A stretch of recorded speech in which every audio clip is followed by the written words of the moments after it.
So we've got a temperamental reamer today, and if you look close, you can probably see some of the chatter in the shoulder here.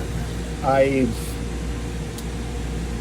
taken several passes, used some techniques to get the chatter out, and the reamer still chatters as I go back in. So real quick, some of the techniques I'm going to use. Number one is the patch method. I'll get to that in a second. And then, of course, varying your feed and your speed. So I've run this thing down to 45, run it at 55, and ran it at 75. The chatter didn't start until I got just almost to the top of the shoulder. It was cutting beautifully before that. And then once I got not even to the top, I got my first chatter in the chamber. And I've made about, I don't know, 6 passes since, cleaning out the chatter and then trying to continue on, hopefully without chatter. But this reamer is just kind of temperamental. So anyway, here I got a patch. I just pierced it in the center. I'm going to drape that over my reamer, and I'm going to set that right at the end of the reamer neck. All right. Okay.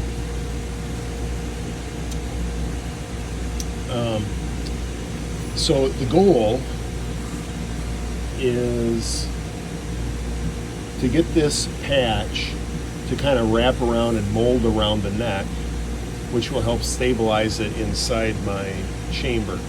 And, of course, I want it to wrap and stabilize back here too.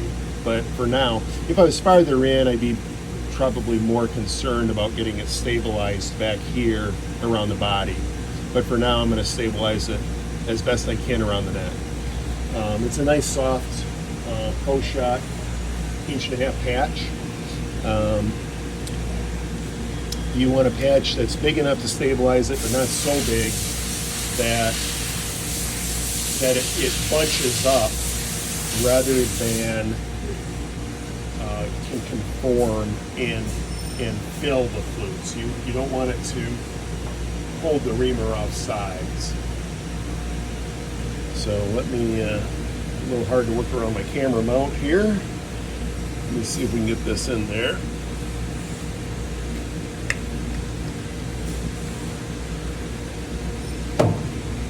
All right, and that's the stop on the saddle. It's not the reamer bumping into the chamber there. All right, let's lock stuff down. All right, I'm going to slowly, now let me back up and put a little more oil on this here.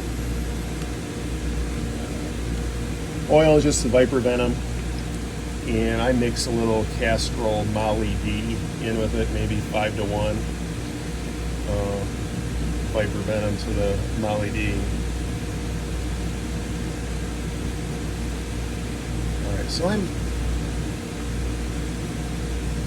not in the cut, but the reamer is wrapped pretty well with that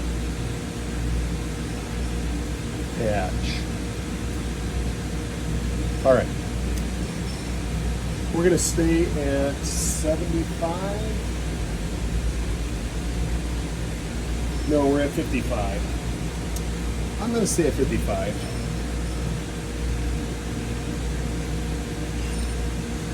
All right, so what our goal is again, all I want to do is go in and kind of kiss it. Just let the cutting edges kind of peek through all that patching that's bunched up inside the flutes. And the goal is to cut the tops off the chatter and get me started again in a nice round hole. So here we go. Alright, so my habit is to kind of just roll this. Dave Manson taught me how to kind of roll this reamer holder a little bit. And the goal is just to kind of keep it loose so it self-centers. Right, so I can feel I'm not cutting yet, but it's starting to get a little tight because of the patch. That feels pretty centered. It looks like I should be close right there. So what I'm going to do is I'm going to take about 10 thou, nice and easy. And stop my wave. Let's see if I can see any before we take this all the way out. Well, maybe I may not have started cutting here. So let's go in a little farther.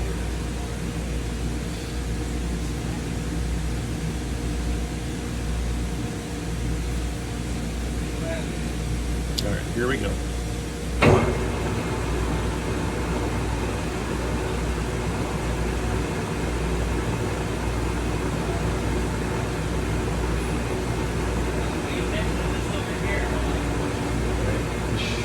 Close again. I'm just going to go nice and easy,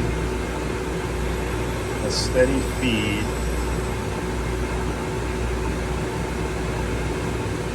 Let's see where we get through that zone.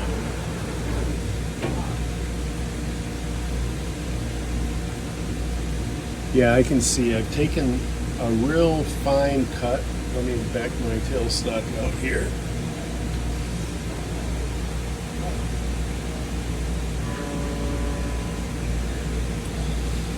So you can see I've got just little bits of chips built up in each one of the shoulders. And let's see how that looks in some chamber.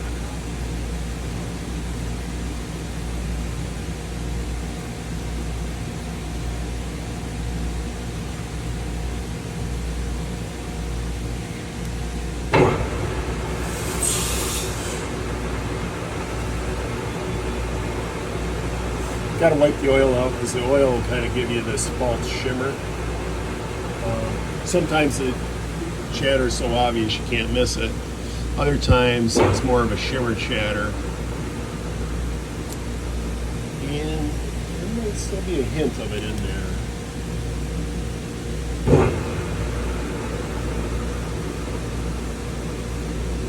No, it looks pretty good. I'm going to look in a little farther. You guys can't see in as far. But a lot of times you can see it, if you can't see it anywhere else or you know, definitively see it, you can see it up on the transition at the end of the net. That looks pretty good. So that's one way to take the chatter out. Once you get in deep enough, a lot of times you get the body in. The body itself, because it's cutting so little, there's a fairly shallow taper on most bodies, so it's not cutting nearly as much as the shoulder is. That lack of cutting along the body helps stabilize the reamer. So oftentimes if you can get past a troublesome spot, get the reamer in a little farther, it'll continue on without further problems. But I may have to do the patch method several more times. In other words, I'll go in again with no patch, probably the same speed just to see how it does. And if it exhibits chatter for me, I'm going to then take the chatter out. Number one rule, I got to get rid of the chatter before you continue. The chatter won't go away by itself. The patch method is about, let's say, 70% effective. Varying feeds and speeds, especially the feed, is also effective, although not. It's not as sure of a thing. The two combined are often pretty good. You get down to 5 or 10%. Some reamers just want to chatter. Doesn't matter how sharp they are, how dull they are. They just have a harmonic problem, and there are times when that harmonic problem might be it doesn't get along with your lathe harmonics. In other words, I'll get reamers here that are chattering badly for somebody, and they won't chatter at all for me. Nothing. send them back, and the guy continues to have chatter problems.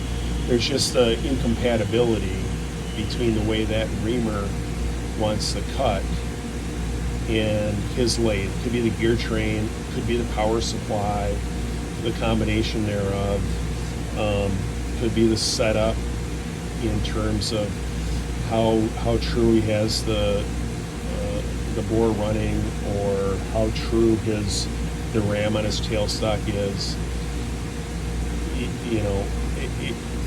Chatter is caused by so many different things. There's no one way or no one explanation for it. So anyway, that's maybe not quick, but that's a good how-to at least get rid of it, and hopefully continue on and finish the job.